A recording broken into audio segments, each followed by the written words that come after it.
الحمد للہ رب العالمین والعاقبۃ للمتقین والصلاۃ والسلام علی خیر خلقہ محمد و آلہ و صحبہ اجمعین۔ محمد بن عبداللہ الغر المیامین و آلہ و صحبہ الطیبین الطاہرین وبعد۔ سامعین کرام، گزشتہ دروس کے اندر میں نے عقیدے سے متعلق کچھ مفید باتیں عرض کی تھیں۔ آج کے اس درس کے اندر میں توحید ربوبیت کا معنی کیا ہے، اس کا مفہوم کیا ہے، اس کی دلیلیں قرآن سے، نبی پاک صلی اللہ علیہ وسلم کی احادیث سے، انسانی عقل اور اس کی فطرت سے کیا ہے، یہ بیان کرنے کی کوشش کروں گا۔ آپ لوگوں سے التماس ہے کہ آپ لوگ موقع کو غنیمت سمجھیں اور مجھ سے جڑ کر کے بیٹھیں۔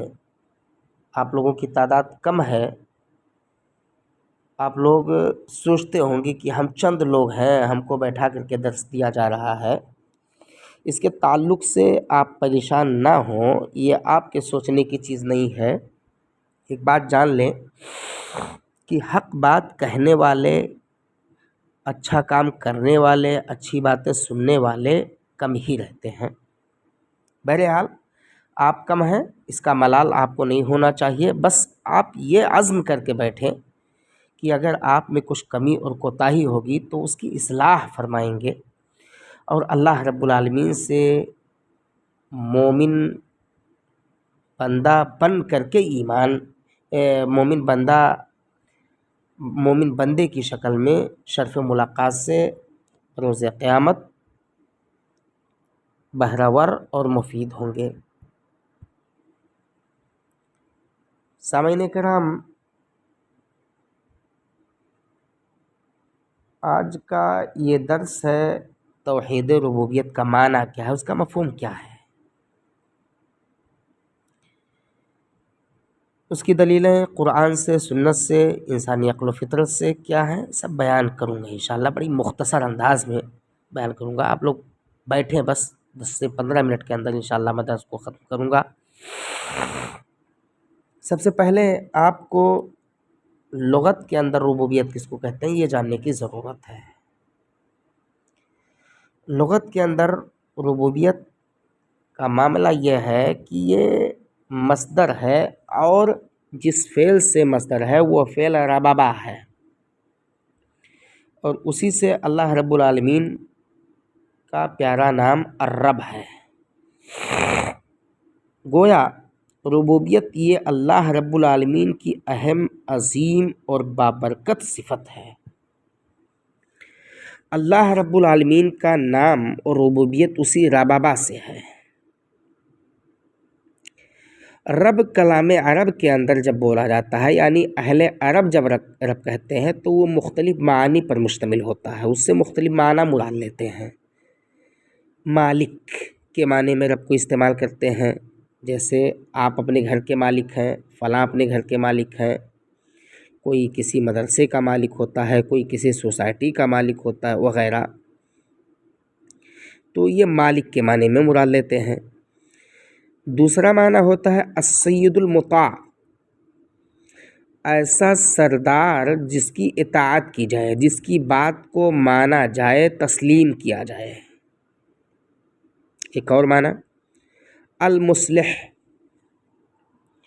یعنی اصلاح کرنے والا۔ ان معانی پر مشتمل ہوتے ہیں اہل عرب جب رب بولتے ہیں تو ان کا رب بولنا۔ لیکن اصطلاح کے اندر رب کس کو کہتے ہیں؟ اصطلاح کے اندر کہتے ہیں افراد اللہ تعالی بافعالہ، اللہ رب العالمین کو اس کے تمام کاموں میں منفرد جاننا۔ اسی سے خلق ہے، رزق ہے، سیادہ ہے، انعام ہے، ملک ہے، تصویر ہے،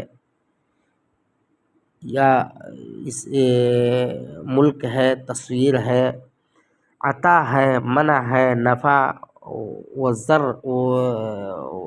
ضرر ہے وغیرہ. یعنی اللہ رب العالمین کو رب ماننا کیسے؟ الخلق، کہ تمام چیزوں کو پیدا کرنے والا اللہ رب العالمین ہی ہے. تمام چیزوں کو روزی دینے والا بھی اللہ رب العالمین ہی ہے.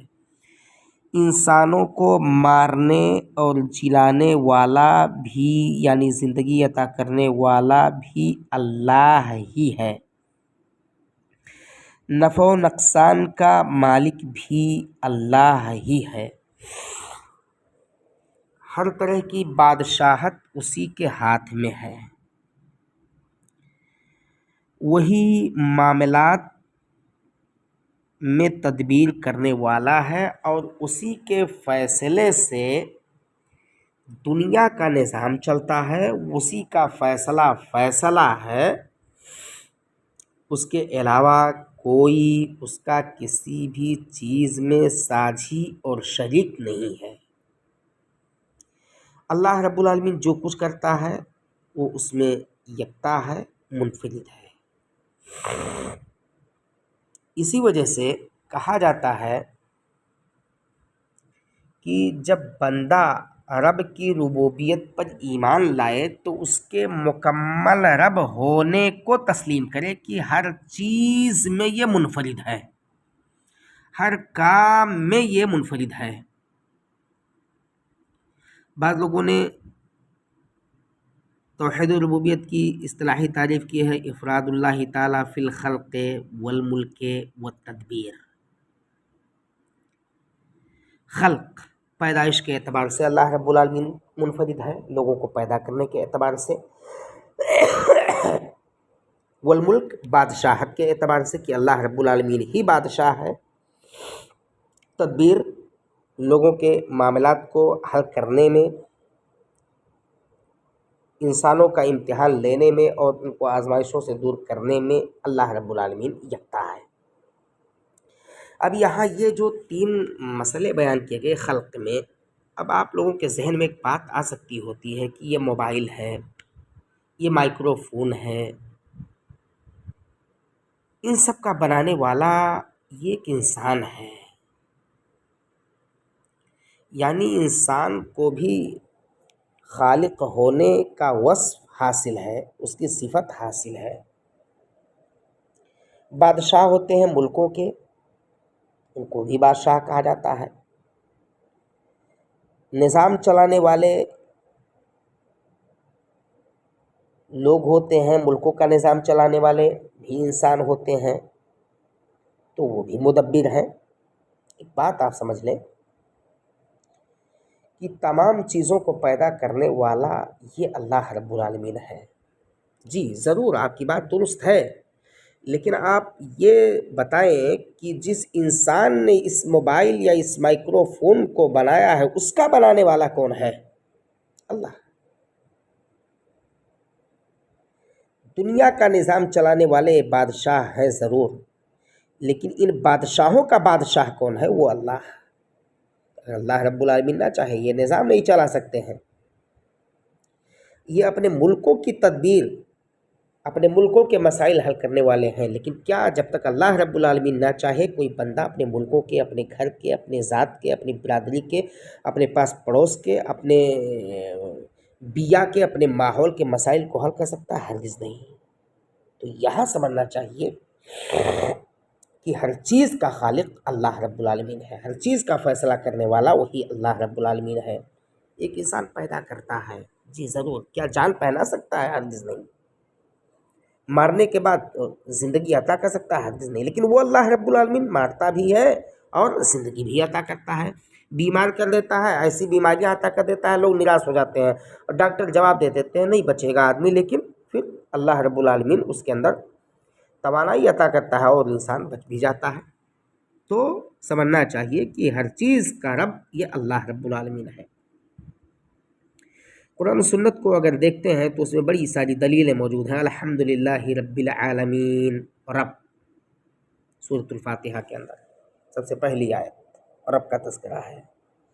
خلق کا تذکرہ اگر دیکھیں گے، خلق اللہ السماوات بغیر عمد ترونها والقى في الارض رواسي ان تميد بكم وبث فيها من كل دابة وانزلنا من السماء ماء فانبتنا فيها من كل زوج كريم هذا خلق الله فاروني ماذا خلق الذين من دونه بل الظالمون في ضلال مبين. دوسری جگہ اللہ رب العالمین ام خلقوا من غیر شیء ام هم الخالقون، یعنی اللہ رب العالمین کے خلق کا تذکرہ، اللہ رب العالمین کے رب ہونے کا تذکرہ قرآن کریم میں بہت سارے مقامات پر آیا ہوا ہے، اور اس سے پتہ چلتا ہے کہ حقیقی خالق وہی اللہ رب العالمین ہے. سنت سے اگر دلیلیں تلاشنا چاہیں تو سنت کے اندر بھی بڑی ساری دلیلیں پڑی ہوئی ہیں. سید اللہ تبارک و تعالی عبداللہ ابن شخیر رضی اللہ تعالیٰ عنہ سے مرفوعاً جو مروی ہے، اور ایسے ہی امام ترمذی رحمۃ اللہ علیہ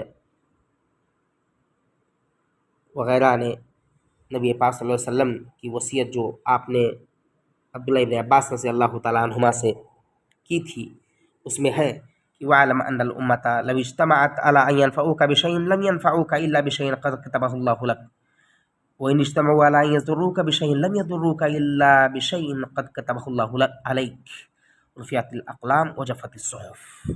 یعنی اس روایت کے اندر موجود ہے کہ نبی پاک صلی اللہ علیہ وسلم نے عبداللہ ابن عباس رضی اللہ تعالیٰ عنہ کو وصیت کی اور کہا کہ آپ جان لو کہ پوری جماعت مل کر کے، پوری امت مل کر کے اگر آپ کو نفع پہنچانا چاہے، کسی چیز کو عطا کرنا چاہے، لم ينفعوک الا بشیء قد کتبہ اللہ لک، آپ کو ہرگز فائدہ نہیں پہنچا سکتے ہیں مگر اتنی ہی جتنی اللہ رب العالمین نے آپ کے لیے بہت پہلے تقدیر میں مقدر کر دی ہے. اور ایسے ہی تمام لوگ مل کر کے آپ کو نقصان پہنچانا چاہیں تو نقصان نہیں پہنچا سکتے ہیں مگر اتنا ہی جتنا اللہ رب العالمین نے بہت پہلے آپ کے لیے لکھ دیا ہے. رفعت الاقلام، اور پھر قلم کو اٹھا لیا گیا، اور وجفت الصحف، صحیفے خشک ہو گئے. اس سے پتہ چل رہا ہے کہ اگر پوری کائنات کے لوگ مل کر کے کسی کو فائدہ دینا چاہے تو نہیں دے سکتے ہیں، نقصان پہنچانا چاہے نہیں نقصان پہنچا سکتے.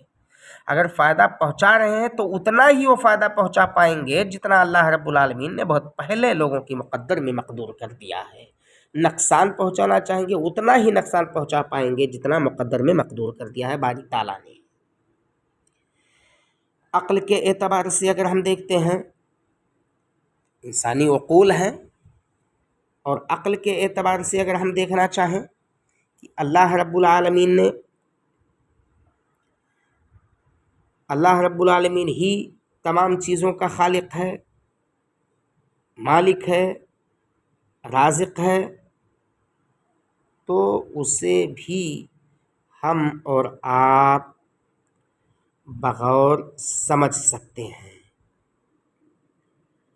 جیسے عقلی اعتبار سے آپ غور کریں، اللہ رب العالمین کی قدرت، اللہ رب العالمین نے بہت ساری چیزوں کو بنایا ہے، پیدا کیا ہے. اللہ رب العالمین نے جگہ دیا ہے، ظاہر سی بات ہے اللہ رب العالمین کے علاوہ کوئی اور ایسا نہیں کر سکتا ہے. اگر ہم اور آپ صدق دل سے، سچے دل سے سوچیں،